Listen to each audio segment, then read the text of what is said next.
안녕하세요. 전염병 관련 두 번째 시간. 오늘 주제는 역사를 바꾼 전염병에 대한 것입니다. 본 강연에 사용하는 자료는 저작권법을 지키려고 나름대로 잘 준비했습니다. 제2차 세계대전에서 영국군 장군으로 좋은 공을 세우고 혁혁한 공을 세우고 퇴임한 몽고메리 장군은 퇴임 후에 장기간에 걸쳐서 본인이 힘을 쓸 수 있는 날까지 인류 역사에서 전쟁이 어떤 역할을 했는가, 이 전쟁의 역사라는 대작을 집필했습니다. 이 사진에 보이는 것이 두 가지 같은 책인데요. 오른쪽 책은 이 하드카바로 아주 두껍게 무거운 형태로 출판이 되었고요. 왼쪽에 있는 책은 소프트 카바로 두 권으로 나누어서 출판이 됐습니다. 저 같은 경우에 이 하드카바 두꺼운 책을 안 좋아해서 이런 책이 먼저 나왔으면 구입을 안 했을 텐데, 이 왼쪽에 이 소프트 카바 두 권으로 된 책이 이제 먼저 초판으로 나왔길래 번역을 해서 다 읽어봤습니다. 번역된 책을 다 읽어봤습니다. 전쟁 이야기를 나름대로 아주 그 작전의 변화에 따라서 잘 기술해 놓으셨는데, 약간 불만이, 아니 전쟁에서 전염병이 맡고 있는 역할을 왜 이렇게 과소평가하셨을까? 이 두꺼운 책 통틀어서 전염병에 대한 이야기는 2페이지 정도밖에 안 나옵니다. 그래서 좋다, 지금부터 내가 자료를 수집해서 장차 기회가 있다면 전쟁에서 전염병이 어떤 역할을 했는지 이걸 책으로 쓸까 하는 계획을 가지고 있었습니다. 그랬는데 2007년도에 기회가 돼서, 여기 왼쪽에 보면 산림지식총서라고 있죠, 그죠? 아주 작은 그 문고판의 책, 일반적인 그 교양서적에 비하면 한 3분의 1에서 4분의 1 정도밖에 안 되는 그런 부피의 책을 하나 쓰게 됐습니다. 사실 더 크게 큰 책으로 쓰고 싶은 욕심도 있었는데요. 뭐 기회가 있어서 작은 책 하나 쓰고 나니까 그 다음부터는 뭐 큰 책으로 쓸 필요성을 별로 못 느껴서 뭐 그냥 그대로 있는 중입니다. 지난 시간에도 이게 잠깐 말씀드린 건데, 2005년도에 제가 EBS 이 다큐멘터리 제작팀하고 함께 바이러스에 대한 다큐멘터리 1시간짜리 3개를 함께 준비한 바 있습니다. 그 당시에 담당 PD 이연규라는 PD께서, 이분이 이 바이러스 관련해서는 별로 아시는 게 없으시네, 이제 다큐멘터리 준비하시면서 공부를 많이 하셨어요. 그래 놓고는 그 과정에서 제 이름을 알게 돼서 연락이 왔는데, 그때 제안을 하시기를 우리 멕시코에 가서 마야 문명, 아즈텍 문명의 유적 사진을 찍어 옵시다. 그래야 바이러스 질환에 의해서 멸망했다는 이 영상을 보여줄 수 있지 않겠습니까? 라는 말씀을 하셨습니다. 이게 일종의 피라밋인데 우리가 흔히 알고 있는 피라밋하고 모양이 다르죠. 그래서 우리가 흔히 알고 있는 딱 그 수학적으로 생긴 피라밋은 이집트에 있는 피라밋인데, 이집트에 뭐 글이 많이 남아있지 않습니다. 피라밋 숫자로 치면 마야 문명 지역, 그 구아테말라 중심에 남아메리카의 북쪽 지역에 피라밋이 많이 남아있고요. 아즈텍 문명은 이 멕시코 지역에 있다가 점점 문명이 발전하면서 마야 문명하고 합쳐져서 합병을 하게 됩니다. 그 아즈텍 문명이 16세기 초에 스페인의 침입을 받아서 멸망하게 되는데, 이 멸망할 당시 상황을 이 작은 이 문고판 책에 소개해 놓고 있는데, 신기하게 여기에는 전쟁에 대한 이야기가 전혀 나와 있지 않습니다. 전쟁에서 전염병의 역할에 대한 이야기가 전혀 나와 있지 않습니다. 참 역사란 게 이 보는 견해에 따라서 달라질 수 있다라는 사실을 이 책을 보면서 실감했고요. 이 저자분하고 제가 직접 전화 통화도 했는데 이 관점에 따라서 이제 역사 해석이 달라진다, 이걸 실감했습니다. 오늘 제가 역사를 바꾼 전염병이 어떻게 해서 인류 역사를 바꾸었나, 이에 대한 이야기를 5가지 예를 들어서 설명해 드리겠습니다. 그럼 첫 번째, 누가 알렉산더를 죽였는가 하는 내용입니다. 지도를 놓고 보면 알렉산더는 유럽에서 볼 때 이 지중해 연안의 지금으로 치면 그리스 근처에 있는 지역, 근데 이 마케도니아라고 당시에 이름을 붙여놨는데, 오늘날의 마케도니아는 발칸반도에 있는 유고 연방, 지금은 연방이 와해됐죠. 과거에 유고를 구성하던 이 지역이 독립을 하면서 마케도니아라는 이름을 가지게 됐는데, 마케도니아 외에 유고 연방 지역에 있던 나라가 뭐 세르비아, 뭐 보스니아 헤르체고비나, 뭐 크로아티아, 뭐 이런 나라들이 있죠. 그래서 여러 나라가 있는데, 그 마케도니아와 알렉산더가 살던 그 마케도니아는 사실 서로 다른 나라입니다. 이 그리스 지역에 있던 알렉산더가 지중해 동쪽을 타고 이렇게 남쪽으로 내려가서 이집트 지역을 점령을 하죠. 그래서 이집트의 수도가 어디냐라고 물으신다면 보통 카이로, 이건 잘 아시는데요. 그 다음으로 유명한 도시가 어디냐라고 하면 일반적으로 알렉산드리아라고 하죠. 알렉산드리아라고 하는 도시는 알렉산더 시절에 알렉산더가 여기저기 왔다 갔다 하면서 이 지역에 도시를 만들어야 되겠다 하고 만든 도시가 알렉산드리아인데, 근데 가장 유명한 게 이집트에 있는 알렉산드리아입니다. 물론 그 후에 미국에 있는 알렉산드리아처럼 이제 과거의 알렉산드리아 이름을 딴 도시가 생겨나기도 했는데요. 이집트의 알렉산드리아는 알렉산더가 도시를 만들면서 큰 도서관을 짓고, 그 도서관에 당시에 뭐 구할 수 있는 수많은 책들을 모아서 보관을 했습니다. 70만 권 정도 보관했다는 이야기도 있는데요. 이 한 권의 개념이 오늘날과 같은 책은 아니고 두루마리를 말아서 책이다라고 했으니까 이게 얼마나 많이 많으냐에 따라서 책의 분량이 달라집니다. 이 알렉산드리아라는 도시에 여기 도서관을 지어놓고 책을 다 모아놓으니, 이쪽 그리스나 로마 지역에 있는 사람들도, 학자들이 공부를 하려면 이 알렉산드리아까지 와야 되는 일이 발생했고, 실제로 알렉산더가 세상을 떠난 직후에 학문이 크게 융성을 하게 되는데요. 그 융성한 도시가 바로 알렉산드리아고요. 여기에는 수많은 학자들이, 그리스 로마의 학자들이 모여들었습니다. 알렉산더가 이 초기에 이집트 지역으로 가서 이 이집트 땅을 차지한 다음에 오른쪽으로 동쪽으로 쭉 가서 이 오늘날의 중동 지역, 이슬람 세력이 있는 지역을 거쳐서 다시 오른쪽으로 쭉 가서 인도까지 갔다가, 인도와 파키스탄의 국경 근처에서 저기가 인도구나, 다음에 와서 정복하자 하고 돌아오게 됩니다. 그래서 돌아오는 길에 갑자기 병에 걸려서 죽게 되는데요. 그래서 알렉산더가 20세의 왕이 돼서 만으로 32세, 약 12년간 통치를 하고 이렇게 땅을 많이 넓혀놓고 세상을 떠나고 나니, 후대 사람들이 이 나라를 지키지 못하고 서로 땅을 나눠 가졌다가 결국 이 알렉산더가 만든 대제국은 얼마 못 가서 다른 나라에 흡수되고 통합되고 말았습니다. 알렉산더의 얼굴이 지금 아주 많이 있는데요. 이 그리스 우표에 나와 있는 이 알렉산더, 오른쪽에 석고상에 있는 알렉산더, 그 다음에 여기 뭔가 조금 동양인 같은 느낌도 주는 알렉산더, 이런 얼굴들이 있는데, 이 중에 가장 실제와 가까울 것이라고 믿고 있는 사진은 많은 사람들이 이 중간에 있는 얼굴을 가리킵니다. 이 얼굴은 알렉산더의 무덤에 있는 벽화에서 찾아낸 얼굴입니다.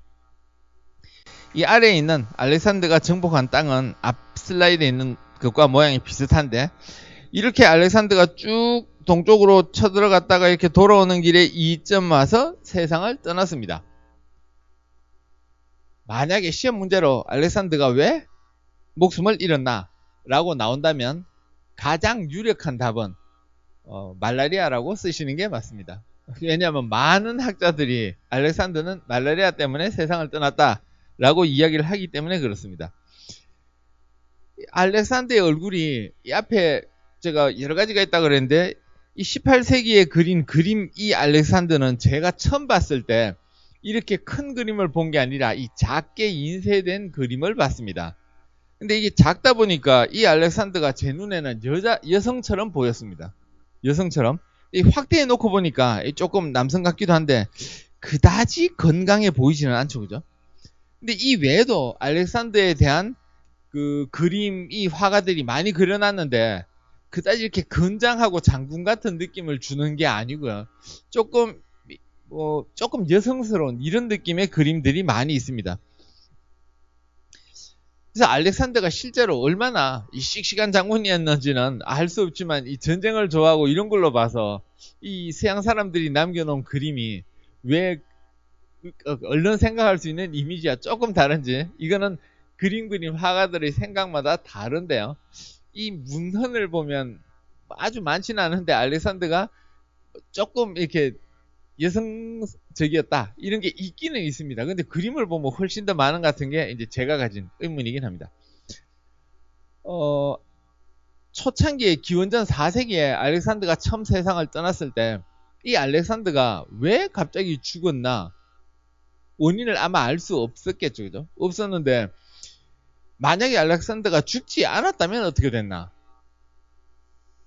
죽지 않았다면 역사에서 가정은 필요 없으니까 어떻게 됐을지 우리는 정확히 알 수는 없습니다. 그런데 역사가 달라졌을 거란 건 알 수 있죠. 이 알렉산더가 말라리아에 의해 세상을 떠났다. 이게 다수가 지금 동의하는 내용인데 이제 아닌 내용 중에 첫 번째가 독살되었다는 의견이 있는데요.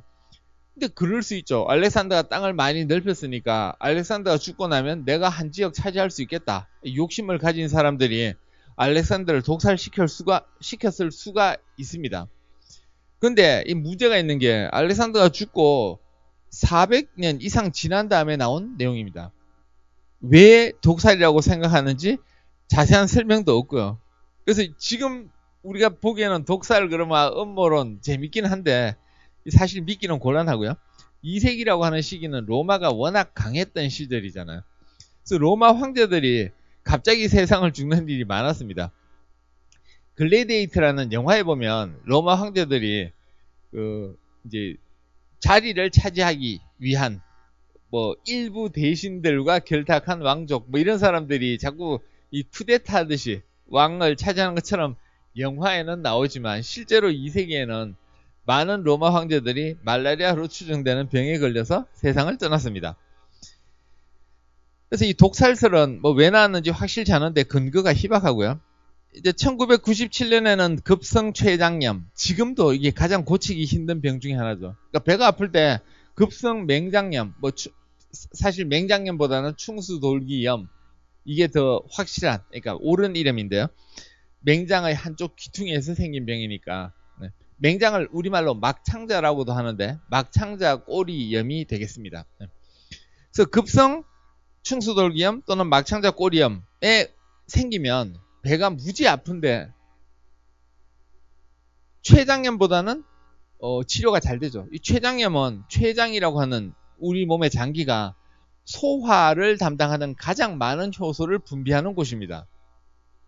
소화, 우리가 음식을 먹으면 돼지의 내장을 먹으면 소화가 되잖아요. 마찬가지로 우리 몸의 췌장, 다른 말로 이자라고 하죠. 이것도 소화액을 분비하니까 잘못되면 소화 효소가 췌장을 녹일 수가 있습니다. 그래서 이 문제가 생기면 금방 이 상처를 입어서 손상이 크게 되어서 목숨이 위태로워집니다. 그 외에 리슈만 폐모충정이라는 이 기생충 질환도 의심되고 있고요. 림프절 패스트는 이게 중세를 멸망시킨 패스트, 바로 그 패스트입니다. 그다음에 장티푸스, 지금은 장티푸스 더 이상 문제가 아닌데 뉴스에 잘 나오지도 않죠, 그죠? 환자 생겨도. 왜냐면 몸이 이상할 때 병원 가면 다 낫게 해주니까. 근데 당시에는 문제였었고요. 그다음에 출혈열, 1970년대 우리나라에 이호왕 박사님께서 그 전에 우리나라 한국전쟁 때부터 널리 알려지기 시작한 휴전선 근처에 있는 병이 바이러스에 의한 출혈과 열을 동반하는 질환이다라는 사실을 알아내셨고, 딱 같은 시기에 그 유명한 에볼라 바이러스에 의한 출혈열이 알려지기 시작했죠. 이황 박사님이 해결책을 먼저 찾았는데, 근데 그 후로 1976년 이후 지금까지 반세기 가까운 세월이 흐르는 동안에 출혈과 열을 동반하는 어느 무서운 이 바이러스에 의한 감염증이 전 세계에 많이 있다는 사실이 알려져 있는데, 원인은 이 지역에 따라 많이 다릅니다. 그래서 이런 것들에 의해서 알렉산더가 세상을 떠났다라는 설이 최근에 와서 이제 여러 학자들에 제기됐습니다. 그럼 말라리아가 이게 뭐 2000년 넘게 이거라고 믿어오다가 요즘 와서 이제 다른 이야기를 듣게 되는 이유는, 당시에 기록이 12일간 알렉산더가 죽기 전 어떤 증상이 나타났는지 이게 남아 있습니다. 소변이 검정색이라거나 열이 주기적으로 오르내리는 증상은 말라리아의 증상이 아닌데, 알렉산더의 기록은 이렇게 나와 있다. 또 알렉산더가 세상을 떠난 지금의 이라크 지역에서 발생하는 말라리아는 말라리아의 종류 4가지 중에 3일열 원충이다. 이거 우리나라에 많은 말라리아인데요. 말라리아는 참고로 모기가 사람을 물 때 피 속에 들어있는 유충이 옮겨가면서 발생을 합니다. 우리나라에 말라리아가 이 휴전선 지역, 철원, 연천 지역에 가면 이 3일열 원충에 의해서 발생을 하는데, 그래서 그 지역 분들은 이 헌혈도 못 하시게 되어 있습니다. 말라리아에 의한 이 열, 3일열, 3일마다 열이 오르내린다. 주기적으로 열이 반복한다. 그래서 4일열도 있고요. 4일마다 오르내리는 거. 그 외에 2가지 종류가 더 있는데요. 말라리아 중에 아주 위험한 것은 열대열 말라리아입니다. 그래서 열대열 말라리아가 주로 사람을 죽이는데, 인류 역사를 놓고 보면 말라리아가 가장 많은 사람을 죽인 전염병으로 취급을 받을 정도죠. 그런데 알렉산더가 우리는 말라리아에 의해 목숨을 잃었다라고 알려져 있지만, 이런 이유에서 이제 다른 의견들이 제시되고 있는데요. 뭐 어떤 이론도 많은 의학자들의 동의를 구하지는 못하고 있는 상태입니다. 그런데 2003년에 미국에서 알렉산더 대왕은 웨스트 나일 바이러스에 의한 뇌염으로 세상을 떠났다, 이런 주장이 제기됐습니다. 이게 뇌에 염증이 생기는 뇌염인데요. 우리나라는 뇌염 하면 제일 잘 알려져 있는 게 일본 뇌염입니다. 일본 뇌염. 요즘 이제 여름이 다가오면 일본 뇌염 환자가 발생할 가능성이 있어서 예방접종을 하라라고 이야기를 하는데, 1970년대 초등학교를 다닌 저는 그 학교에서 비용을 내고 뇌염 예방접종을 대대적으로 하고 그랬습니다. 근데 오늘날에는 그때보다 이 모기 통제가 잘 되고 있어서 뭐 대대적으로 학교에서 단체로 예방접종을 하지는 않고요. 그냥 뭐 원하면 그냥 소아과에 가서 맞아라 하는 그런 정도죠. 그래서 뇌에 염증이 생겨서 잘못하면 세상을 떠나고, 또 운이 좋으면 낫기도 하고요. 그 다음에 그 중간, 그러니까 뇌에 약간 손상이 가고 회복되는 경우도 있는데, 사실 오늘날 한국에서, 대한민국에서 일본 뇌염에 의해서 목숨을 잃는 분들은 수십 년 전과 비교하면 아주 적게 줄어들었습니다. 근데 그 비슷한 일본 뇌염처럼 바이러스가 몸에 들어와서 뇌에 염증을 일으키는 그런 종류는 여러 가지가 있는데, 다행히 우리나라는 일본 뇌염 외에는 별 문제가 없고요. 2003년 이 미국에서는 웨스트 나일 바이러스가 아주 문제가 되고 있었습니다. 20세기 말부터, 1990년대 말부터 미국에 철새들이 이동할 때 이 철새들의 몸 속에 바이러스가 들어가서 함께 이동한다는 현상이 미국에 알려졌고요. 2000년, 2001년, 2002년, 2003년 막 계속 매년 조사를 해보면 이 바이러스를 지닌 철새의 활동 범위가 미국 50개 주 중에 아주 적은 부위에서 점점 더 넓게 퍼져가는 양상을 보여줬습니다. 그래서 이 2003년 됐을 때 웨스트 나일 바이러스가 이제 뉴스에 자주 나왔는데, 딱 그때 미국 학자들이 알렉산더도 이 병으로 죽었다라고 주장을 한 것입니다. 17년이 지난 지금 이것도 대세는 영향을 못 주고요. 당신 말이 옳습니다. 뭐 이까지는 안 되고 뭐 그냥 설 중에 하나로 남아 있습니다. 자, 알렉산더를 누가 죽였는지 사실 알 수 없어요. 알 수 없는데 오늘 이제 전염병 이야기니까 전염병, 말라리아에 의해서 죽었다. 또 말라리아가 아니더라도 뭐 웨스트 나일 바이러스라든지 뭐 기생충이라든지 장티푸스라든지 출혈열 이런 것들이 의심받고 있다. 그래서 알렉산더가 갑자기 세상을 떠난 바람에 더 이상 이 그리스 지역에서 출발한 이 알렉산더의 제국은 힘을 쓰지 못하고 얼마 못 가서 역사에서 사라졌다. 그런 이야기입니다. 두 번째로 남아메리카 문명을 멸망시킨 이 두창에 대한 말씀을 드리겠습니다. 두창은 예로부터 마마라고 불려왔는데요. 마마 하면 생각나는 게 요즘 젊은이들은 모를 텐데 아주 옛날에 비디오 테이프 빌려다가 드라마나 영화를 보던 시절에 딱 비디오를 꽂으면 뭐 마마는 마마, 그 다음에 호환, 호랑이에 의해서 생기는 뭐 상처, 호랑이에 의한 문제점 이런 것들만큼 이 불법 비디오의 피해가 심각하니 조심하시라 이런 것들이 나오고 그랬죠. 자, 인디안들은 역사적으로 보면 수만 년 전에, 그러니까 현생 인류가 생겨나던 그 시점, 크로마뇽인이 생겨나던 그 시점, 수만 년 전에 유라시아 대륙에 사시던 분들이 자, 알래스카와 맞닿아 있는 베링해 지역을 지나가서 아메리카 대륙에 정착한 것이 아메리카 인디안들의 원조로 생각하고 있습니다. 그 지역에 11세기경에 이 바이킹족들이 이제 배를 타고 뭐 캐나다 이 북부 지역에 가서 잠시 살았던 흔적이 있고요. 그리고 실제로 유럽인들이 아메리카 대륙으로 진출한 것은 1492년에 콜럼부스가 세 척의 배를 몰고 인도로 가기 위해서 서쪽으로 가다가 아메리카 대륙도 아니고 이 카리브해 연안의 섬에 와서 닿았는데 이거를 콜럼부스는 인도라고 생각했고요. 나중에 아메리고 베스푸치가 이거 인도가 아니라 새로운 대륙이다. 그래서 아메리카라고 이름을 붙였습니다. 그 지역에 살던 사람들을 인디언이라고 이야기를 하는데 인디안들은 그 부족을 이루면서 살았죠. 그죠? 그래서 부족별로 이게 유전자 검사를 해보면 서로 많이 다른데요.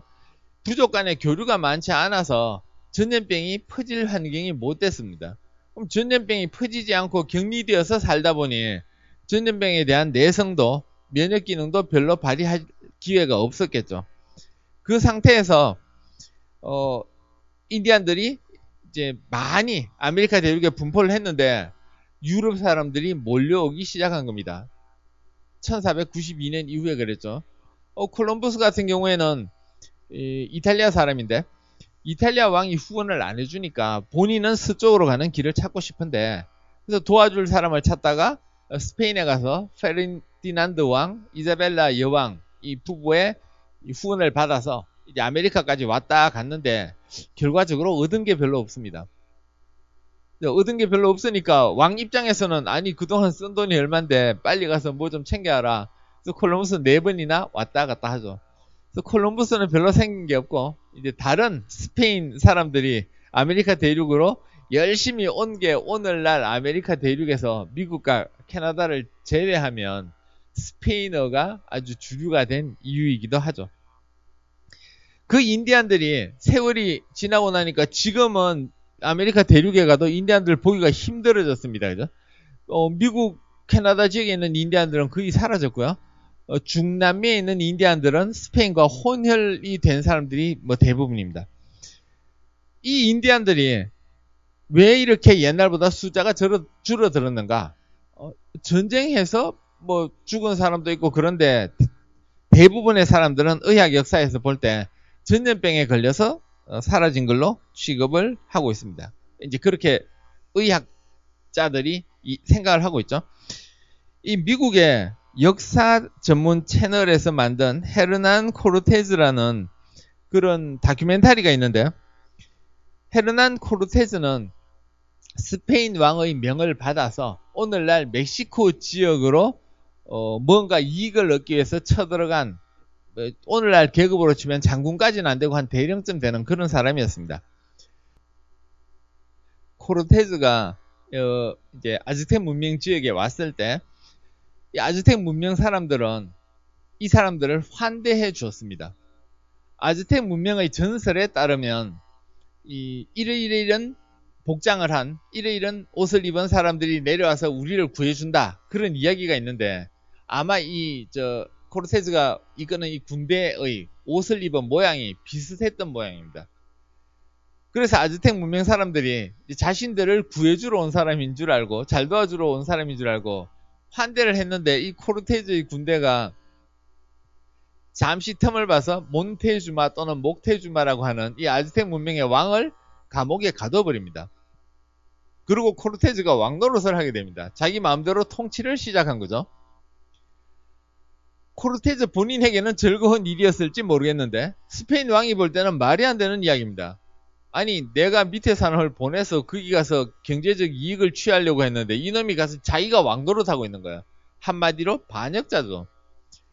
그래서 코르테즈를 잡아오라고 다른 사람을 부르는데, 그래서 나바예스라는 계급이 조금 더 높아 보이는, 오늘날로 치면 해군 제독쯤 되는 이 나바예스가 군대를 이끌고 코르테즈가 있는 멕시코로 가게 됩니다. 나바예스가 자신을 잡으러 왔다는 이야기를 들은 코르테즈는 자신들의 병사들 규합해서 해변으로 나오게 되고요. 해변에서 나바예스의 군대와 싸움을 벌입니다. 그 사이에 아즈텍 문명 사람들은 이상하다, 저놈 우리를 잘해줄 줄 알았는데 왕을 가두고 엉뚱한 짓을 한다. 그래서 감옥에 있던 왕을 끄집어내서 몬테주마 왕을 다시 왕으로 옹립하고, 한번 다시 쳐들어오기만 해봐라, 혼을 내줘야지 하고 전투 준비를 끝냅니다. 이 나바예스의 군대는 갑자기 이 코르테즈를 잡으러 보내진 군대였기 때문에 여기 오는 길에 그 아프리카에서 데려온 흑인 노예를 그 배에 함께 있었는데, 배에 싣고 있었는데, 이 흑인 노예가 하필이면 이 두창, 다른 말로 천년두 환자였습니다. 그래서 전투 중에 이 흑인 노예로부터 코르테즈의 군대에 이 천년두가 전해집니다. 나바예스의 군대와 코르테즈의 군대는 힘의 균형이 팽팽해서 둘이 싸웠는데 쉽게 결판이 나지 않았고, 나바예스 생각이 이러다가 다 죽겠다, 다음을 기약하면서 철수를 하자. 그래서 군대를 데리고 철수를 했는데, 철수할 때 자신들이 타고 가는 배를 제외하면 해안에 있던 모든 배를 불사르고 철수를 합니다. 코르테즈의 군대는 천년두가 전파가 됐는데, 근데 이제 도망갈 배는 없고 아즈텍 문명 사람들은 자신들과 싸울 준비를 하고 있는데, 이걸 싸워서 이기지 않으면 먹고 살 방법이 없으니까 아즈텍 문명 지역으로 쳐들어갑니다. 근데 1차 전투가 벌어졌을 때 아즈텍 문명 사람들은 이미 한번 경험해봤고 단단히 전투 준비를 했기 때문에 코르테즈의 군대에게 쉽게 승리를 거둡니다. 코르테즈의 군대는 피해가 막심했지만 다른 방법이 없죠. 다른 방법이 없으니 2차 전투를 다시 감행하게 되는데, 문제는 2차 전투부터 전쟁 양상이 바뀌면서 코르테즈의 군대가 싸워서 이겼다라기보다는 아즈텍 문명 사람들이 자꾸 도망을 가니까 쉽게 승리를 거두고, 결과적으로 아즈텍 문명은 1520년경에 완전히 멸망하게 됩니다. 그럼 왜 아즈텍 문명 사람들이 전쟁 준비를 했음에도 불구하고 1차 전투에 이겨놓고 그 이후에 졌냐? 이걸 의학 역사에서는 두창 때문에 그렇다라고 설명을 합니다. 앞에서 나바예스의 군대로부터 코르테즈의 군대로 두창이 전해졌다라고 말씀드렸는데, 이 군대와 아즈텍 문명의 군대가 싸움이 벌어졌을 때 이 코르테즈의 군대로부터 아즈텍 문명의 군대로 이 두창, 천년두가 전파가 된 겁니다. 수천 년 동안 이 두창에 대한 면역 기능은 전혀 없는 상태에서 새로운 병이 전파되니까 아즈텍 문명 사람들은 마구 죽어나갔고요. 비슷한 일이 아메리카 대륙 전역에서 수백 년에 걸쳐서 벌어집니다. 아즈텍 문명이 멸망하고 약 12년 정도 지났을 때 1532년경 지금 페루 지방에 있던 잉카 문명 지역에 비슷한 일이 벌어지는데요. 잉카 문명 지역에 당시 왕이 이 수도가 쿠즈코라는 곳인데, 오늘날 그 마추픽추 여행 갈 때 이 베이스 캠프 역할을 하는 곳이죠. 쿠즈코에 있던 수도를 떠나서 이 지역 시차를 나갔다가 병에 걸려서 죽는 일이 발생했습니다. 이 병이 바로 두창 천년두입니다. 아버지를 따라 시차를 나갔던 큰아들은 아이쿠 아버지가 돌아가셨다 하고 이제 본인이 왕자리를 이어받아야 되는데 수도로 돌아오는 길에 수도에 있던 이 쿠즈코에 있던 둘째 아들은 아버지가 돌아가셨다는 소식을 듣고 내가 왕을 하려고 그래서 형과 한판 붙으려고 준비를 했고요. 실제로 큰 전투가 벌어져서 형이 죽었습니다. 당연히 둘째 아들은 이제 나라를 차지했다고 기뻐했는데 문제는 그 사이에 이 지역에 천년두가 마구 전파되고 있었고 피사로가 이끄는 스페인 군대는 큰 싸움도 한번 제대로 해보지 않고 잉카 문명을 멸망시킬 수 있었습니다. 여기까지가 의학의 역사에서 주로 하는 이야기. 그러니까 병이 바이러스에 의한 전염병이 역사에 큰 영향을 미쳤다 이런 이야기인데 제레드 다이아몬드라는 유명한 석학이 쓰신 총균세라는 책이 있거든요. 이게 아주 두꺼운데 우리나라에서 아주 많이 팔렸고요. 대학 입시에서 이게 중요하다, 이 책이 중요하다는 말씀을 누가 써놓으셨는지 이 대학교 입시 서류를 보면 이 책 읽어봤다는 학생이 그렇게 많은데 실제로 내용 아는 학생은 제가 별로 본 적이 없습니다. 총균세 책에 제레드 다이아몬드가 써놓기를 아주 재밌는 표현이 나오는데요. 피자로가 이끄는 168명의 스페인 군대가 잉카 문명 지역으로 쳐들어갔다. 잉카 문명 지역에서는 약 6만 명의 군대가 이를 막으러 왔다. 왔는데 이 6만 명이 훈련 잘 된 군대가 아니고 뭐 오합지졸 비슷했다. 전투를 한다기보다는 그냥 뭡니까 뭐 산책 가는 기분으로 소풍 가는 기분으로 나왔고 이렇게 나왔는데 이 168명의 스페인 군대가 총을 한번 꽝 쏘니까 태어나서 처음 듣는 시끄러운 소리에 놀라서 마구 흩어지다가 밟혀서 죽은 사람들이 많다. 뭐 이런 식의 표현이 나옵니다. 그래서 총균세, 인류 역사에서 총이 중요하다 이런 이야기죠. 그 다음에 균, 이 세균을 포함한 미생물이고요. 그 다음에 세, 첼기 혁명이 일어났죠. 그죠? 그래서 총균세에서는 전염병에 의한 잉카 문명 멸망 이야기도 나오기는 하는데 그보다 총이 더 중요하다라는 이야기를 하고 있습니다. 그래서 잉카 문명 지역에 이제 스페인 사람들이 쳐들어와서 멸망을 하게 되니까 이렇게 뭐 우리가 불가사의라고 생각하는 큰 무늬를 그러니까 공중에 떠서 보지 않으면 알아볼 수 없는 큰 무늬를 남겨놓은 이런 문명 사람들이 사라져 버렸습니다. 그죠? 사라져서 도망간 곳이 마추픽추라고 하는 산 위에 있는 마을이 아닌가라고 추정을 하고 있는데 여기 살던 사람들도 사실 이 지역을 발견했을 때는 거의 사라지고 없었습니다. 그래서 잉카 문명 사람들이 다 어디로 사라졌나? 이게 뭐 역사의 미스터리로 남아있기도 합니다. 지금 유럽 지역에 있던 전염병 하나, 두창, 천년두라는 이 전염병 하나가 남아메리카 대륙을 멸망시키는데 아주 큰 역할을 했다. 이런 말씀 드렸습니다. 인류 역사에서 사람들에게 가장 공포가 되었던 전염병 3가지 이렇게 이야기를 하면 이 두창이 그 중에 하나인데 몸에 빨간색으로 이 발진의 흉터를 남기기 때문에 그랬고요. 그 다음에 2가지가 지난 시간에 말씀드린 한센병과 매독입니다. 이 3가지 공통점이 흉터가 남는다는 거죠. 이 두창이라고 하는 병은 1966년에 세계보건기구에서 박멸운동을 하자라고 주장을 했고 실제로 아주 효과가 좋아서 10여 년이 지났을 때 지구상에서 완전히 사라졌다라고 세계보건기구가 선포를 합니다. 이 1977년 소말리아에서 생긴 환자, 이 환자가 자연적으로 생긴 마지막 환자고요. 78년에 실험실에서 실험하던 도중에 사고로 환자가 발생된 게 끝입니다. 어떤 기록에는 1979년, 어떤 기록에는 1980년에 세계보건기구가 두창 박멸을 선포했다라고 나와 있는데 이렇게 연도가 다른 것은 이 보고서 쓴 날하고 공식적으로 발표한 날이 달라서 그렇습니다. 그래서 위키피디아 사전에 따르면 이제 환자의 분포 범위가 점점 줄어들었는데요.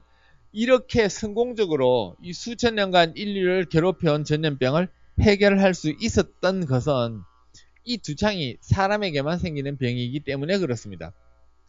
사람과 동물을 왔다 갔다 하는 대부분의 전염병은 사람이 갖고 있는 걸 해결해도 동물 속에 남아 있는 것들이 다시 사람에게 감염되기 때문에 해결이 어렵습니다. 이 수천 년간 걸렸다 하면 죽고 흉터를 남기는 무서운 병이었는데, 무서웠으니까 과거에 썼던 방법은 경험적으로 환자의 수포로부터 뽑아낸 액체를 정상인의 피부에 소량 주입하는 인두 예방 접종법을 사용했습니다. 중국과 인도에서 주로 사용했는데요. 이 문제는 몸에 생긴 상처 안에는 두창을 일으키는 바이러스가 들어있죠.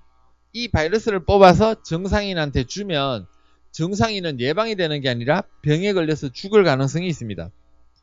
그래서 시도를 해보기는 하는데 성공을 할지 실패를 할지, 그러니까 환자가 잘못해서 감염이 돼서 죽을지 아니면 예방이 될지 이거를 예측할 수가 없었거든요.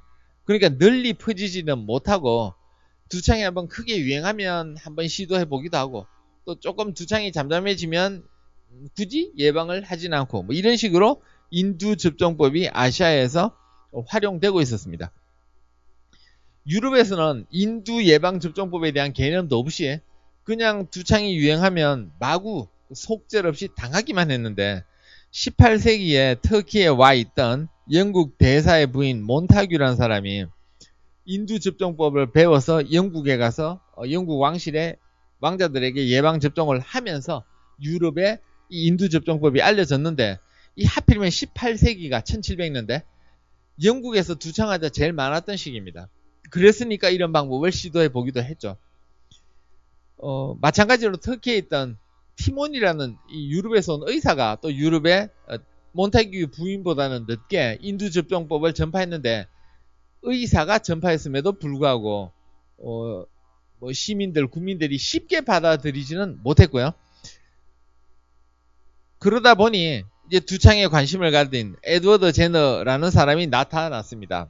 에드워드 제너는 18세기 말에 런던에 가서 공부를 했는데, 에드워드 제너의 선생님이 존 헌트라는 아주 유명한 영국 외과학의 아버지라는 이 별명을 가진 유명한 외과 의사입니다. 이 존 헌트가 재직한 학교가 지금 영국에 가면 우리는 대형 박물관 그런데 실제로 영국 박물관이죠. 이름에 그레이트란 단어를 쓰지 않으니까요. 영국 박물관 근처에 존 헌트가 재직한 학교가 있는데요. 의과대학교. 근데 특이하게 이름이 로얄 칼리지 오브 설전입니다. 네, 설전. 외과 의사들의 대학. 실제로는 의과대학. 그래서 이분이 외과 의학을 전문으로 했는데, 이 존 헌트가 과거에 엄청 부자였고 의학 관련 물품을 많이 모아서 거기에 지금 무료 박물관이 개설되어 있습니다. 그래서 헌트에게서 헌트와 다른 교수님들로부터 의학을 배운 에드워드 제너는 의사가 된 다음에 런던에서 살지 않고 시골에 가서 시골에서 인기 있는 시골 의사로 살았습니다. 뭐 동네 사람들에게 아주 잘해줬다, 뭐 애들 불러다가 책도 읽어줬다, 뭐 이런 이야기가 전해지는데, 그때 에드워드 제너가 들은 이야기는 한 번 우두에 걸린 사람은 평생 두창에 걸리지 않는다, 이런 이야기를 듣게 됩니다. 근데 실험을 해볼 수가 없잖아. 그래서 관심만 갖고 있었는데 62세가 된 존 필립이라는 사람이 나 옛날에 우두에 걸린 적 있다, 근데 선생님이 궁금해 하시니 나한테 나를 실험 대상으로 써봐라 라고 해서 과거에 우두, 소의 두창이죠. 우두에 걸린 적이 있는 이 62세 존 필립에게 실제로 두창 환자에게서 뽑아낸 고름을 주사를 해봅니다. 그랬더니 아무 일 안 생기거든요. 그래서 에드워드는 이거 우두를 이용하면 두창을 예방할 수 있겠다, 이런 생각을 하게 되고요. 그 후에 사라 네임이라는 20살 여성이 우두에 걸렸을 때 그 우두의 농을 8세 소년의 팔에, 제임스 핍스라는 소년의 팔에 접종을 합니다. 그 이야기는 소년에게 인위적으로 소의 두창에, 우두에 걸리게 한 거죠. 그죠? 그러고 나서 6주가 지났을 때 실제 사람의 두창 환자의 농을 재접종했는데 병이 생기지 않으니까 이거 우두를 이용해서 사람의 두창을 예방할 수 있겠다라는 생각을 하고 책으로 써서 출판을 하게 됩니다. 이게 종두법이라고 하는데 그로부터 200년 가까이 인류에게 많이 사용되었고 우리가 두창을 해결할 수 있게 된 이유이기도 합니다. 제너가 제임스 핍스라는 소년에게 이제 우두 예방 접종을 하는 그림인데요. 이 그림은 웰컴 재단 홈페이지에서 다운받았습니다. 웰컴은 영국에서 큰 제약회사를 세운 의사는 아니고 제약회사의 사장, 약사 출신의 그런 분인데 평생 사업을 해서 돈을 많이 벌었고요. 죽기 전에 웰컴 파운데이션, 웰컴 트러스트 파운데이션 그래서 자신의 이름을 딴 재단을 만들었습니다. 이 재단은 웰컴의 유산을 가지고 조성한 재단으로서 영국 런던에 가면 이 재단 건물이 두 개가 있는데요. 이제 영국 박물관에서 걸어서 한 10분 정도 걸리는 곳에 있는데 둘 중에 하나는 행정을 하는 건물이고요. 다른 한 건물은 외부 사람들을 위한 건물인데 1층에는 커피숍과 서점이 있고요. 또 1층에 그 웰컴 전시관, 박물관이라고 해도 되고요. 전시관이 있는데 이 전시관에 전시된 수많은 것들이 이 재단 소유입니다. 그러니까 실제로 전시된 건 얼마 없는데 갖고 있는 건 되게 많고요. 무지무지하게 큰 영국 과학박물관의 2층, 5층과 6층 2층에 의학 관련 전시를 하고 있는데 이거 다 웰컴 재단이 소유하고 있는 물건입니다. 그래서 박물관 전시관만 갖고 있는 게 아니고요. 그 위에 도서관이 있고요. 도서관에는 의학 관련 책은 영국에서 제일 많이 가지고 있고요. 여기서 가까운 곳에 영국 국립박물관이 있기도 한데 의학 관련 책은 웰컴 재단이 더 많이 갖고 있다고 합니다. 그리고 의학, 기초의학과 그 다음에 의학의 역사를 연구하는 사람들을 지원하는 프로그램도 운영하고 있습니다. 제가 영국에서 6개월 있을 때 이 웰컴 재단으로 인한 혜택을 조금 받기 때문에 이제 재단에 대해서 알아보기도 했고 야 참 좋은 재단이다 라고 생각을 했는데 사실 우리나라에도 비슷한 게 있습니다. 얼마 전에 세상을 떠나셨는데 한독약품의 설립자 김신근이라는 분이 젊었을 때 이 제약회사를 운영하시면서 내가 성공하면 나중에 의학 관련 역사 박물관도 만들고 의학 연구자들 지원도 해줘야지라고 했는데 아마 그분이 웰컴을 아셨는지는 제가 모르겠는데 결과적으로는 똑같이 박물관도 만드시고 연구자를 지원하는 일도 해주셨어요. 지금은 이제 세상을 떠나셨는데 여러분들도 그 박물관에 견학을 가시게 됩니다. 견학 가시면 이제 박물관 한독의학박물관 설명을 아마 잘 들으시게 될 겁니다. 자, 제너가 이 시골 의사로서 종두법을 퍼뜨렸는데 이 제너의 선생님이라는 존 헌터가 재직한 학교의 로얄 칼리지 오브 설전, 이게 의과대학입니다. 이 학교에 있는 이 헌터의 수집품을 모아놓은 의학박물관입니다. 참 이 의학박물관이 뭐 전 세계에 여러 군데 있는데 이제 주로 수집하는 물건들이 좀 다르니까 여기는 별의별 이 전시물들 참 보기에 어떤 분들은 끔찍하게 생각하실 수도 있는 것들을 많이 모아놨습니다. 그래서 에드워드 제너가 이게 시골 의사로 살다 세상을 떠났기 때문에 그 지역에 본인이 살던 집을 박물관으로 만들어 놨는데 여기는 제가 못 가봤습니다. 워낙 외진 곳에 있거든요. 이 런던에 있는 박물관 제가 거의 다 가봤는데 못 가봤네요. 그래서 에드워드 제너가 아무리 무슨 전염병도 예방할 수 있다라는 사실을 보여줬죠. 보여주고 이제 본인은 시골 의사로 살다가 세상을 떠났습니다. 그로부터 약 70년 정도 지났을 때 프랑스의 파스테르는 원래 화학자고 의학이나 이런 거하고 상관없었는데 젊었을 때 우연한 기회에 농부들이 파스테르 선생님, 우리가 포도주 농사를 짓는데 포도주가 어떨 때는 맛있게 되고 어떨 때는 썩어서 못 먹게 된다. 이유를 좀 밝혀달라. 그래서 파스테르가 연구를 해보니 효모가 들어가면 맛있는 포도주가 되고 발효가 돼서 세균이 들어가면 포도주가 부패해서 못 먹게 된다. 미생물에도 종류가 있다. 이 사실을 알게 됩니다. 농부들이 볼 때는 문제를 해결해 주니까 파스테르가 감사하잖아요. 그런데 조금 있으니까 이 닭 콜레라가, 치킨 콜레라가 유행을 하게 됩니다.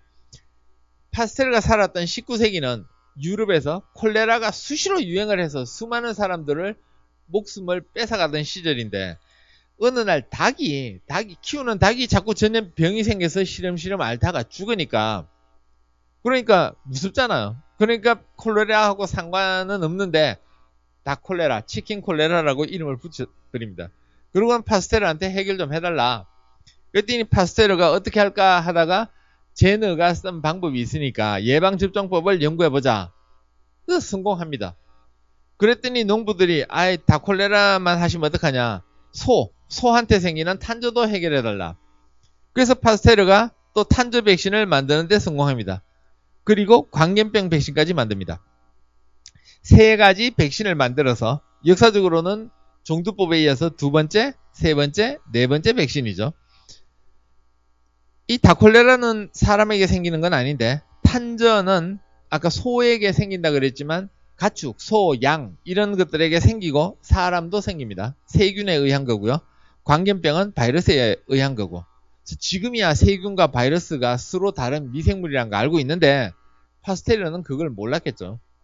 그런데 세균과 바이러스에 의한 전염병을 백신으로 해결했다는 점에서 파스테르를 두고 미생물학의 아버지 이런 표현을 쓰기도 합니다. 이게 파스테르고요. 에드워드 제너고요. 이 오른쪽에 있는 그림이 파스테르가 광견병 백신을 놓는 장면인데 1885년의 일이고 이게 100년 지나서 1985년에 프랑스에서 나온 100주년 기념 우표입니다. 요게 파스테르고 요게 조수고 조셉 마이스트라는 그러니까 광견병 걸린 개에게 물린 어린이. 그래서 이 어린이가 이제 개한테 물렸는데 이 개가 광견병 개인 거예요. 광견병 개는 침을 줄줄 흘리면서 헤헤헤 하니까 보면 알죠.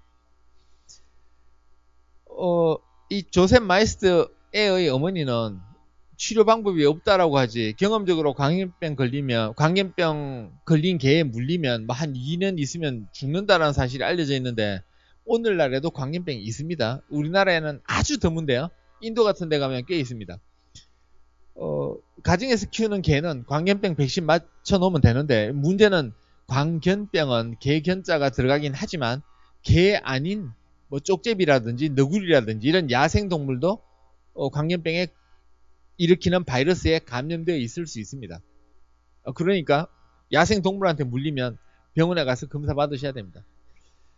자, 검사 받았더니 광견병 바이러스가 나왔습니다. 어떻게 하실래요? 바이러스 죽이는 약이 있습니까? 이 1885년에 바이러스 죽이는 약이 없었겠죠. 없었는데 파스테르 생각에 광견병은 걸리면 광견병 걸린 개에 물리면 이게 아주 운 없이 지금은 알고 있는데 운이 없어서 신경을 물었다 이러면 빨리 증상이 나타나고 사망에 이릅니다. 근데 그냥 근육에 물렸다 이러면 이게 신경으로 침입해서 뇌까지 가는데 뭐 1, 2년 걸립니다. 그래서 파스테르 생각에는 아니 예방접종을 맞으면 몇 주면 면역 기능에 의해서 다음번에 병이 안 생기는데 광견병은 몇 년이 걸리니까 백신을 늦게 백신을 맞아도 그러니까 바이러스가 몸에 들어온 다음에 맞아도 면역 기능이 발휘되는 이 시기는 몇 주면 되는데 병이 생기려면 몇 년이니까 치료 효과가 있겠지라고 생각을 한 겁니다. 그래서 이 당시에 백신은 개발했는데 테스트는 못한 상태. 왜냐면 잘못 놓으면 사람이 죽을 수도 있잖아요. 테스트는 못한 상태에서 애가 오니까 고민하다가 주변의 권유를 받아서 광견병 백신을 놔주는데 애가 아무 문제도 안 생겼습니다. 그러니까 백신은 예방으로만 쓸 수 있는 게 아니고 치료약으로도 쓸 수 있다는 걸 이때 처음 알게 됐습니다. 그래서 오늘날에도 광견병 걸린 개에 물려서 병원에 가면 백신을 놔줍니다. 혹시 더 좋은 방법 있으십니까? 더 좋은 방법? 이 아이디어란 게 듣고 나면 아무것도 아닌데 백신을 넣으면 백신이 항체를 만들어 놓기 때문에 효과가 있습니다. 자, 그러면 항체를 놔주면 어떻게 될까요? 더 빨리 효과가 나오겠죠. 그래서 오늘날에는 광견병 걸린 개에 물려서 병원에 가면 백신을 놓기도 하고 이미 만들어진 항체를 몸에 놔주기도 합니다. 그러면 더 빨리 치료 효과를 가질 수 있잖아요. 요즘 나오고 있는 코로나19에 의해서 뭐 치료해서 나으신 분들이 피를 제공해달라. 그것도 피 속에 있는 그 항체를 뽑아내서 치료에 이용하는 그런 원리입니다. 광견병 걸린 개에 물렸다가 목숨을 건진 이 조셉 마이스터 애의 엄마는 평생 너는 파스텔을 공경해라 라고 가르쳤고요. 애는 파스텔을 공경하면서 살았습니다. 56년이 지나서 1941년 제2차 세계대전을 일으킨 독일이 프랑스를 침입했고요. 당시 프랑스 국방장관 마지노라는 국방장관이 못 들어오게 프랑스 국경에 병력을 배치했는데 독일은 프랑스 국경을 넘지 않고 벨기에를 거쳐서 들어와 버립니다. 그래서 파리까지 와서 중요한 기관을 이제 접수를 하는데 그때 파스테르 연구소에 와서 파스테르의 무덤이 있는 지하로 내려가려고 했는데 이 지하실 파스테르 연구소를 지키던 수위가 열쇠를 안 내줍니다. 안 내주니까 지체된 거죠. 빨리 내놔. 안 내놓으면 너 죽일 거야. 근데 그 수위는 열쇠를 감춰놓고 자살을 합니다. 바로 이 소년입니다. 조셉 마이스트가 56년이 지나서 열쇠 안 내놓고 독일의 침입을 막은 그 수위입니다. 자, 종두법은 과거에 걸렸다면 죽던 아주 골치 아픈 병을 해결하게 해줬는데요. 근데 우리나라에서 종두법에 대한 이야기가 제일 처음 나오는 책은 이 다산 정약용이 쓴 마과회통이라는 책입니다. 마과회통. 근데 여기에서 마는 마마가 아니고요. 마진, 지금으로 치면 풍진에 해당하는 책인데 이 18세기에 이 정약용이 유럽을 거쳐서 중국을 거쳐서 들어온 책, 이걸 보고 번역을 하면서 책을 썼는데 풍진하고 두창을 구별을 못한 거죠. 못했는데 문제는 그 당시에 유럽 학자들도 풍진과 두창은 구별을 못했습니다. 그러다 보니 이게 풍진에 대한 책을 썼는데 천년두 내용이 섞여 들어가서 마과회통이 우리나라에서 최초로 이 두창에 대한 내용을 담고 있는 책이고요. 송촌 지석영 선생님이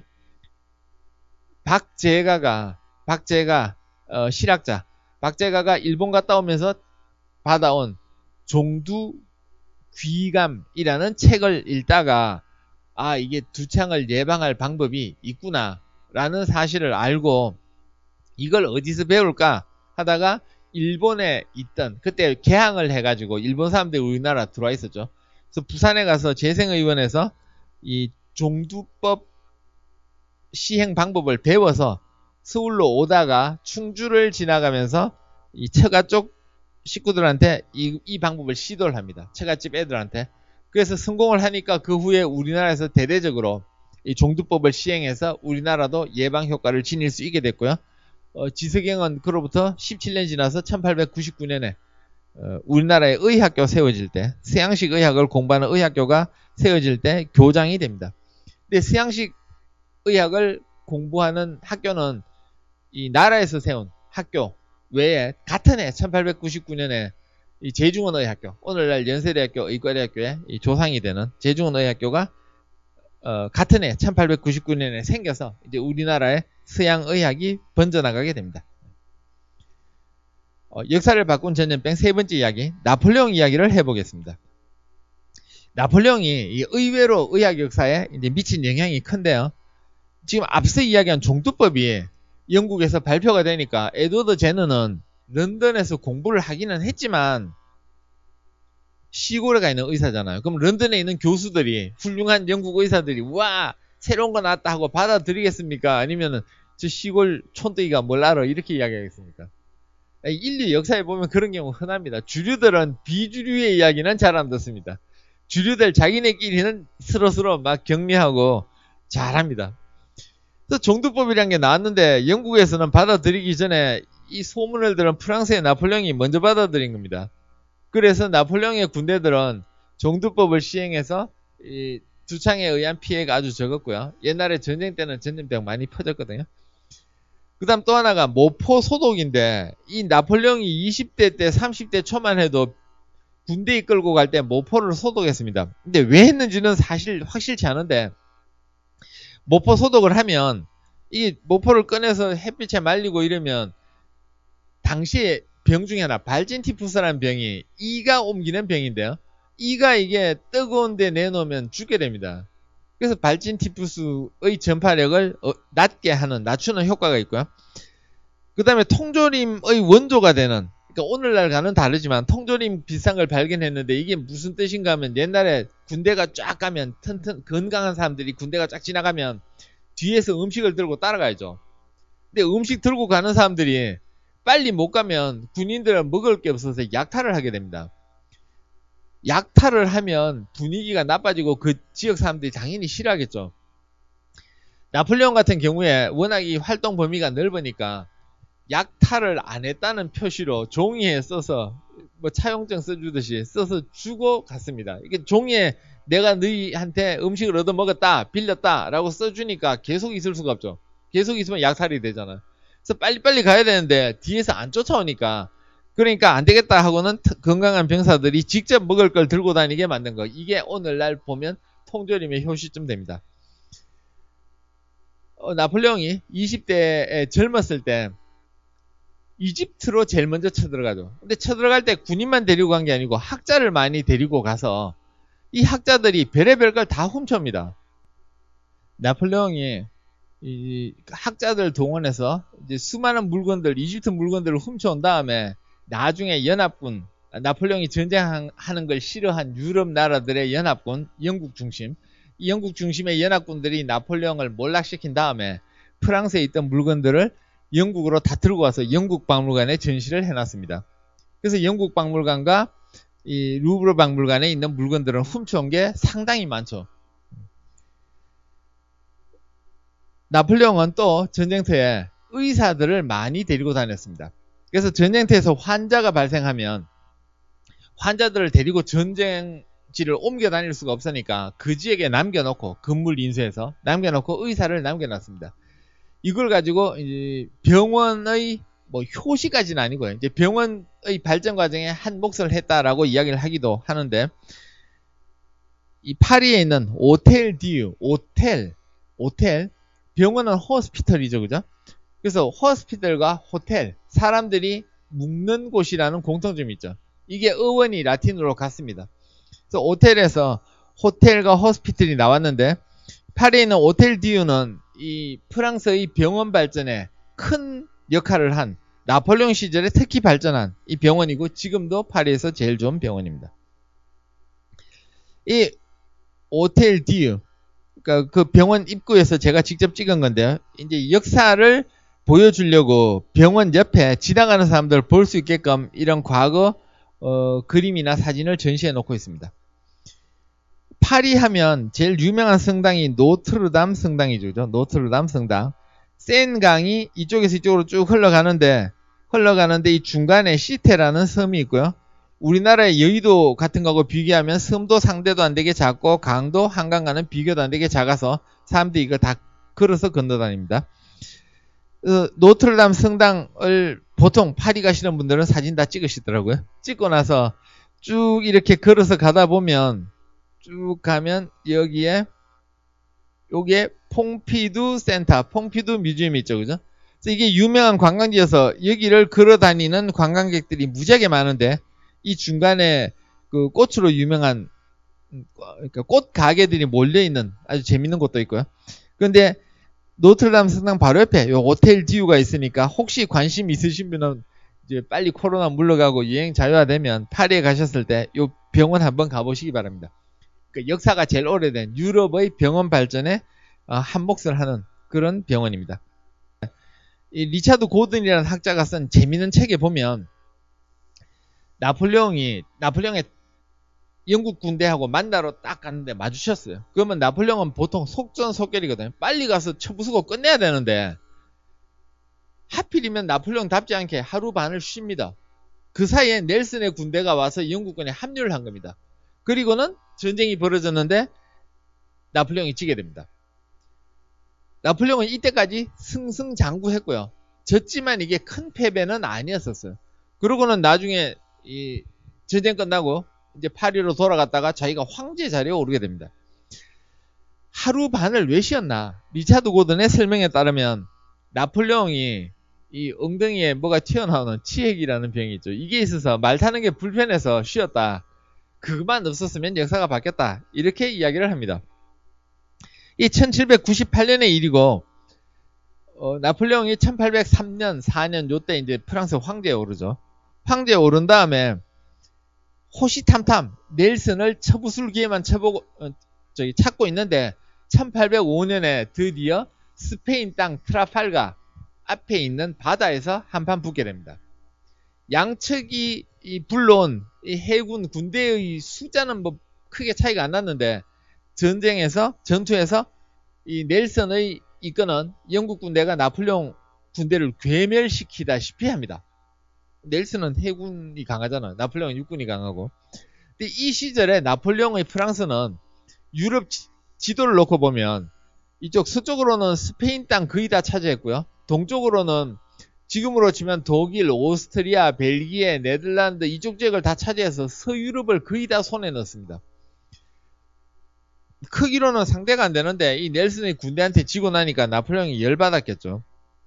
그래서 영국하고 아무도 무역을 하지 마라 라고 이야기를 하는데 다른 나라들이야 이미 점령당했으니까 꼼짝 못하지만 러시아는 아니 무슨 소리야 우리가 모피를 팔아서 먹고 살아야 되는데 하고 영국하고 계속 무역을 합니다. 영국은 그래 하지 말라면 하지 말지 우리는 아프리카하고 무역할 거야.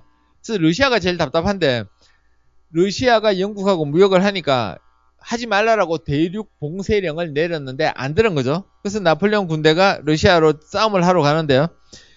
나중에 19세기 말에 이 나폴레옹의 군대가 러시아와 전투하는 그림을 그린 이 마이소니의 화가의 그림은 전투를 이게 하고 돌아오는 게 아니라 하러 가는 겁니다. 하러 가는 거. 이게 돌아오는 게 아닙니다. 그래서 하러 갔는데 러시아의 작전은 안 싸우고 이기기입니다. 안 싸우고. 그래서 계속 도망가는 거죠. 모스크바를 비워놓고 도망갔죠. 그래서 모스크바에 도착을 했는데 뺏어 먹을 것도 없고 노약자들만 남아있는 거예요. 뭐 쳐 죽여도 아무것도 나오는 게 없는.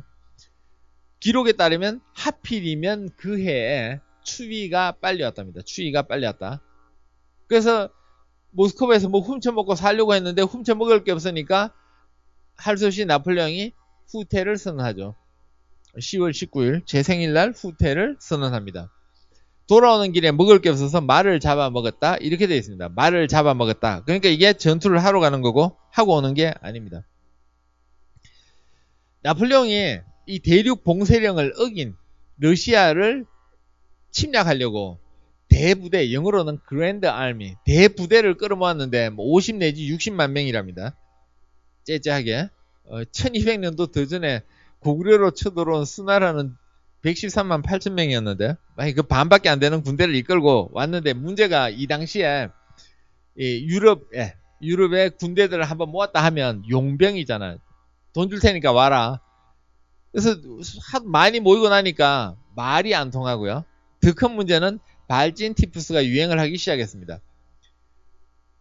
나폴레옹이 좀 나이가 들면서 모포 소독을 덜 했나봐요. 전보다. 그래서 발진 티푸스가 유행을 해서 큰 피해를 입히게 됩니다. 그래서 가는 길에 계속 환자가 생겨나니까 길 옆에 병원을 건물을 인수해서 환자와 의사를 내려놓았죠. 이게 병원이죠.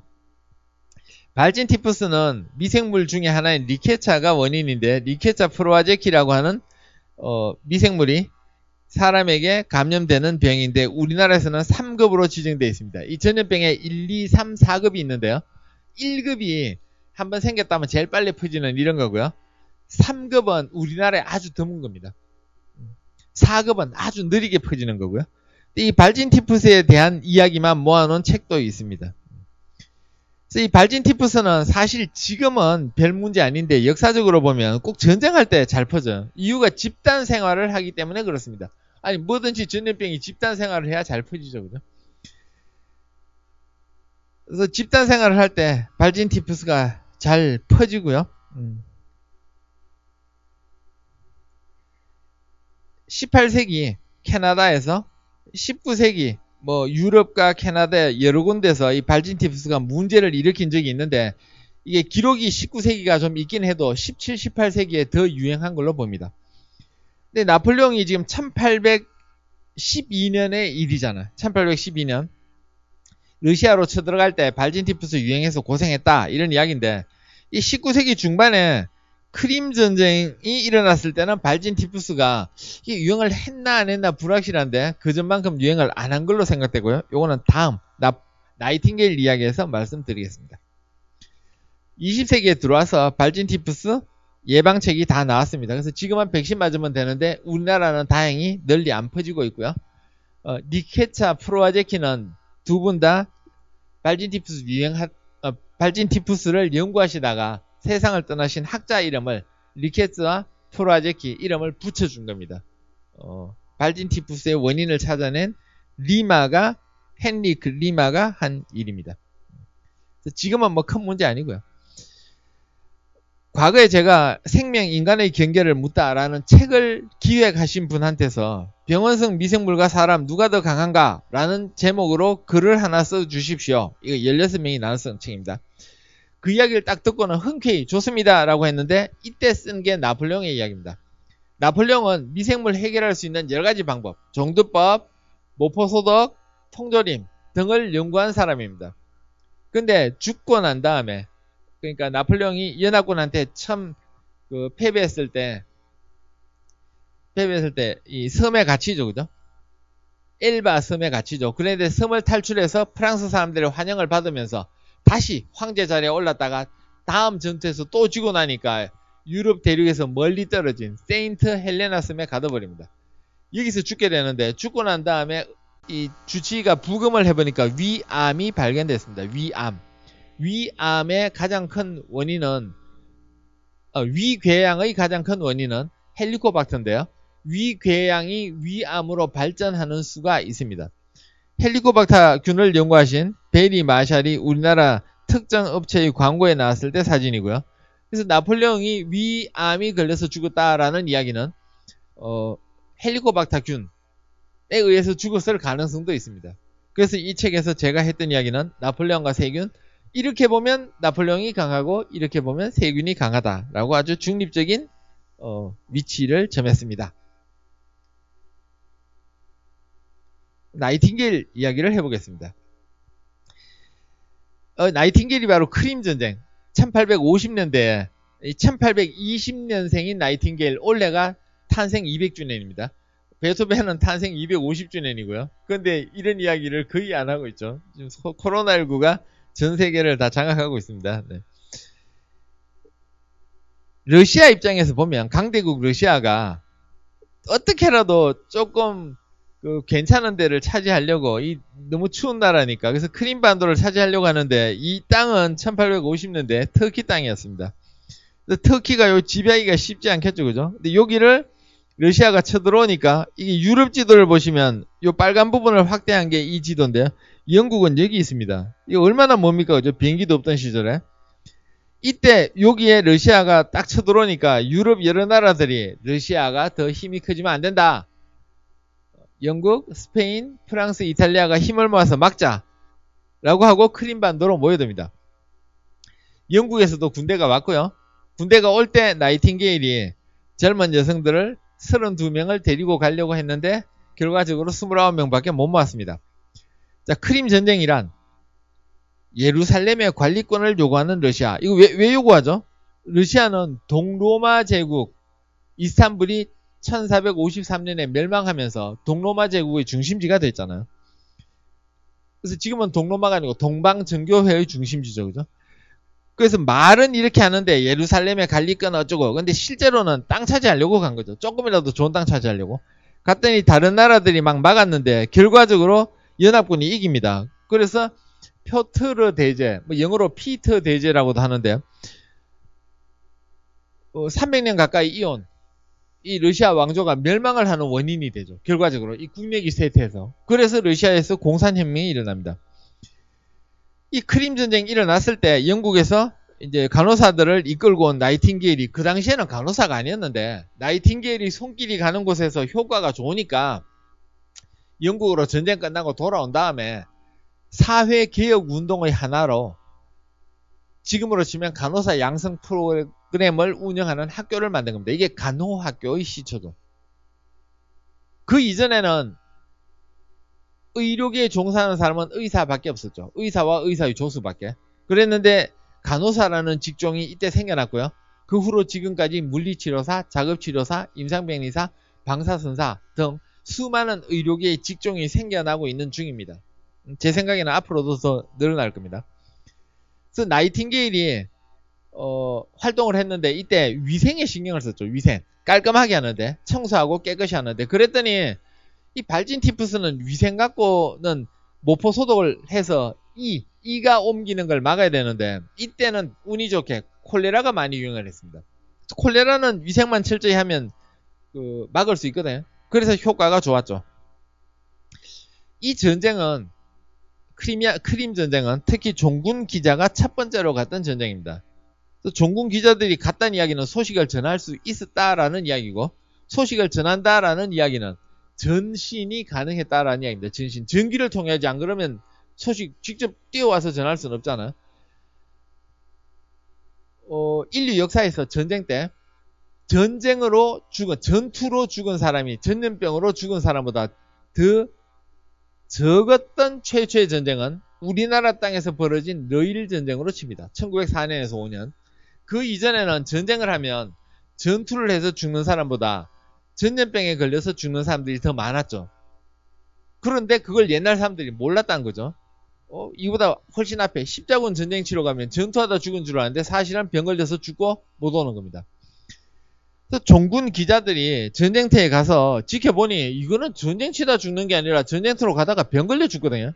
이런 이야기가 영국에 막 전해지니까 뭔가 대책을 마련해야죠. 그래서 대책이란 게 나이팅게일이 이끄는 여성들을 보내자, 이게 대책의 하나였고요. 가서 이분들이 깔끔하게 하다 보니, 청결을 유지하다 보니 전염병으로 죽는 사람이 많이 죽어서 간호사 탄생으로 이어진 겁니다.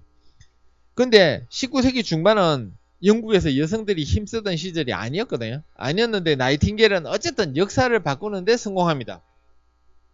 이유가 뭘까? 첫 번째, 믿는 바를 믿었다. 근데 미아즈마설, 지난 시간에 콜레라 이야기할 때 잠깐 나온 건데요.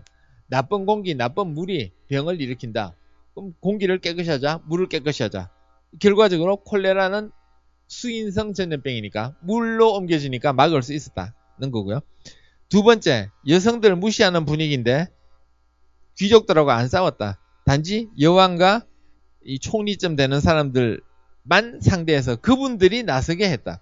직접 나섰으면 이 여성 꼴보기 싫어하는 남성들이 그냥 안 뒀을 거란 거죠. 그 다음에 출신 집안이 너무 좋았다. 너무 좋고 교양 수준이 있어서 남들로부터 무시를 안 당했다.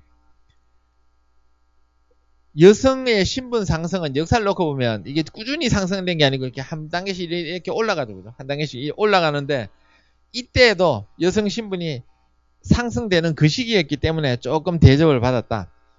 산업혁명이 일어나서 도시에 인구가 몰려드는데 이 도시는 인구 집단을 못 받아들이니까 이 위생 상태가 엉망인 지역에 몰려 살았죠. 그죠? 그런데 나이팅게일의 이야기를 듣고 막 깨끗이 하다 보니까 도움이 된 거죠. 나이팅게일은 성공의 신자였는데 종교적인 면을 배제하고 활동해서 또 인정받았고요. 제 개인적으로는 발진 티푸스가 유행했으면 이 모든 걸 감안해도 대책이 없었는데 발진 티푸스 대신 콜레라가 유행을 하니까 콜레라는 물만 깨끗이 하면 돼요. 그래서 문제가 해결되었다.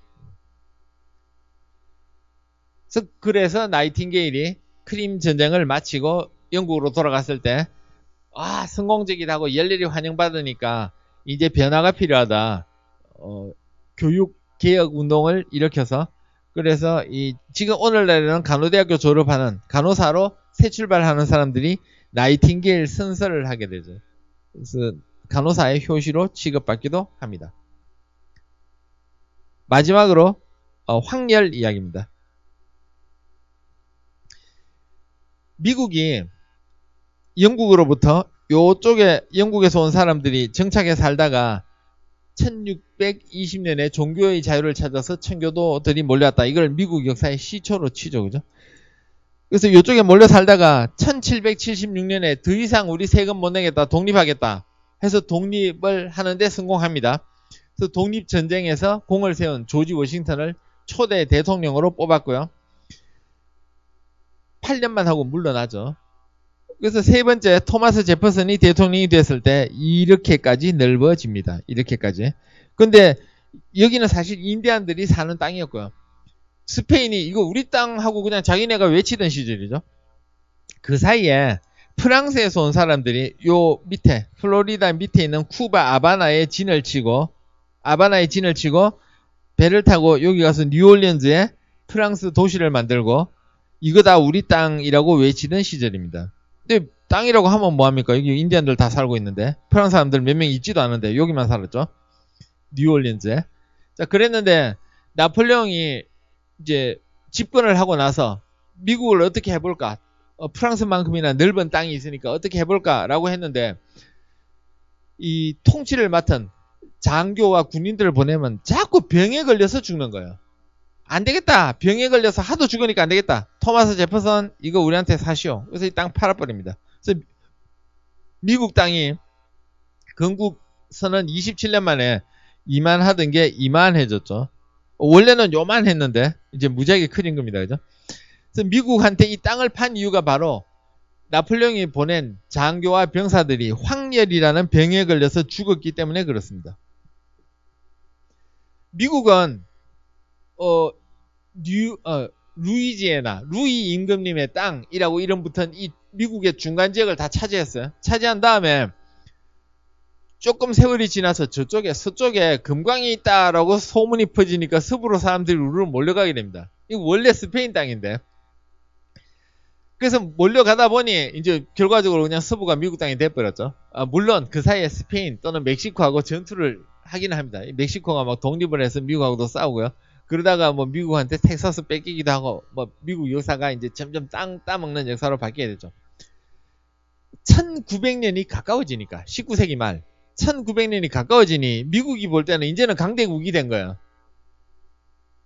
유럽 너희들만 제국주의를 하냐? 우리도 제국주의를 해보자. 근데 갈 데가 없잖아. 중남미의 영향력을 강화해보자.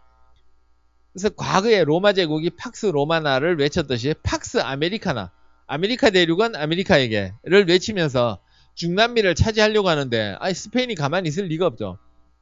그러면 전쟁을 해서 이겨야 됩니다. 근데 미국 생각에는 이게 전투에서 이기려면 중요한 게 파나마에 운하를 파자. 파나마를 점령하고 운하를 파서 여기를 배가 왔다 갔다 하면 배가 남미로 돌아가지 않아도 되니까 우리가 이길 수 있다. 이익을 취할 수 있다. 마침 영국이 이집트에다가 수에즈 운하를 팝니다. 그래서 수에즈 운하를 파는데 이 설계사 역할을 한 레셉스라는 사람을 비롯해서 레셉스입니다. 그래서 레셉스를 비롯해서 여러 명을 파나마 운하 지역에 투입을 하는데 문제는 황열에 걸려서 사람들이 자꾸 죽습니다. 약 100년 전에 프랑스가 그랬듯이 황열 때문에 일이 안 되는 거예요. 그래서 월터 리드라고 하는 미국 군의관을 보내서 네가 알아서 해결해라. 그래서 월터 리드가 이제 알아보니까 쿠바의 핀레이라는 학자가 황열은 모기에 의해서 발생한다라는 주장을 했거든요. 그래서 찾아가서 물어봅니다. 쿠바까지 찾아가서 왜 그렇게 생각하시냐? 그랬더니 설명을 쫙 해줘요. 설명을 듣고는 좋아, 실험해보자. 이게 월터 리드인데 실험을 해보자 라고 생각을 하고 자신 밑에 있던 이 부하들과 같이 회의를 하고 실험을 하는데 모기가 가두는 방에 가서 실제로 물리는 실험을 합니다. 이렇게 해서 모기가 황열을 옮기는 걸 증명을 하는데 문제는 실험에 나섰던 젊은 의사 라지어가 자기 몸을 희생해서 증명하고 죽어버렸습니다. 월터 리드는 그 직후에 이 앞장에 사진이 있던 고르가스한테 넘기고 미국으로 귀국을 하고요. 귀국한 다음에 이 공을 인정받아서 세상을 떠난 후에 미국 최고의 병원, 육군 병원 이름을 월터 리드 호스피탈로 이름을 바꾸게 만듭니다. 이 자신의 이름이 남아 있습니다. 월터 리드의 뒤를 이어서 고르가스는 대대적인 모기 박멸 사업을 진행합니다. 그래서 모기 박멸 사업을 해서 웅덩이에 물을 파내고 모기장을 치고 자고 이렇게 해서 결과적으로 파나마 운하 건설에 성공을 하게 됩니다. 이 장면이 바로 월터 리드가 이끄는 사람들이 회의하는 장면인데 이 중에 라지어가 포함되어 있습니다. 황열은 이 라지어의 목숨도 뺏어갔지만 황열 환자 돌보는데 크게 공헌한 클라라 마스라는 간호사의 목숨도 앗아갔고요. 아프리카에서 여러 가지 일을 연구하던 일본 사람 노구지 히데오도 황열에 걸려서 죽었습니다. 근데 다행히 우리나라는 황열을 걱정할 필요가 없는 게 황열이라고 하는 병은 모기가 옮기는 병인데요. 황열 옮기는 모기는 우리나라에 존재하지 않습니다. 모기는 크게 세 가지가 있는데요. 아노펠레스 모기는 말라리아를 옮기고요. 우리나라 북쪽 철원 연천 지역에 살고 있는 모기가 바로 아노펠레스 모기입니다. 쿨렉스 모기는 일본 뇌염을 옮깁니다. 혹시 이런 말 들어보셨어요? 일본 뇌염을 옮기는 쿨렉스 모기는 수평으로 앉고 아노펠레스 모기는 엉덩이를 들고 앉는다. 제가 초등학교 때는 그때 들은 이야기를 물론 모기 이름은 까먹었지만 뇌염 모기는 수평으로 앉고 말라리아 모기는 이 엉덩이를 들고 앉는다 이 이야기를 들은 기억이 나는데 이 두 가지 외에 에이데스라는 모기가 있습니다. 그래서 에이데스라고 하는 모기는 황열도 옮기고요. 이 브라질에서 올림픽 하느냐 마느냐 할 때 지카 바이러스라고 기억나시죠? 지카 바이러스. 임산부가 걸리면 뇌가 작은 아기를 낳는데 이게 IQ가 떨어져서 문제다. 그 지카 바이러스를 옮기는 것도 이 에이데스 모기입니다. 그래서 이런 모기는 우리나라에 없어요. 없어서 혹시 외국 가서 걸려 오시더라도 옆으로 전파할 가능성은 없습니다. 물론 이 피를 뽑아서 넣어주면 옮겨갈 수는 있겠죠. 그래서 클라라 마스, 라지어, 노구지 히데오가 전부 황열에 걸려서 세상을 떠났는데 이때는 그렇게 중요했다는 거죠. 역사를 바꿀 만큼. 이제 미국이 파나마 운하를 만드는 데 성공해서 아메리카 대륙에서 영향력을 유지할 수 있게 된 것이 바로 황열을 해결했기 때문이고요. 나폴레옹이 이끄는 프랑스가 미국의 이 넓은 땅 루이지애나를 미국에 넘겨주고 가는, 그래서 그 중심지인 뉴올리언즈는 지금도 가보면 프랑스풍의 건물들이 남아있는데 그것도 황열을 해결 못했기 때문에, 그런데 지금은 황열이 모두 해결됐습니다. 어떻게 해결됐죠? 황열 예방접종법을 20세기에 다 알아내서 지금은 예방접종만 맞으면 됩니다. 자, 그러면 외국 중남미 여행 가실 분들 황열 예방접종 맞으시려면 어떻게 하셔야 되죠? 떠나기 전에 수주 전에 앞에 파스테르 말씀드릴 때 파스테르가 파스테르 앞에 에드워드 제너가 우두에 의한 종두법 연구할 때 6주 후에 첫 번째 실험할 때 제임스 핍스라는 애한테 우두를 놓고 6주 후에 사람의 피를 뽑아서 사람의 농을 뽑아서 넣어줬더니 아무 일도 안 생겼다. 근데 우리나라 여행 갈 때 맨날 하는 말이 4주 내지 6주 전에 예방접종 맞으시라. 그 정도면 충분합니다. 사실 의학적으로는 조금 더 땡겨도 되는데요. 근데 너무 날짜 가까워서 맞으라 그러면 예방접종 맞고 갔는데 가서 면역기능 발휘하기 전에 감염되면 곤란하잖아요. 그러니까 넉넉히 4 내지 6주 전에 예방접종 맞고 가셔라 라고 정부에서는 이야기를 하죠. 자, 제가 두 번에 걸쳐서 전염병 이야기를 해드렸는데 저는 이렇게 행복하게 살고 있는 사람입니다. 앞으로도 여러분들과 이야기 나누면서 의학 지식을 쌓으면서 즐거움을 누렸으면 하고요. 아마 9월에 다시 만날 시간이 있을 것 같습니다. 네, 오늘 두 번째 전염병에 대한 시간, 역사를 바꾼 전염병 이야기는 이걸로 마치도록 하겠습니다. 안녕히 계십시오.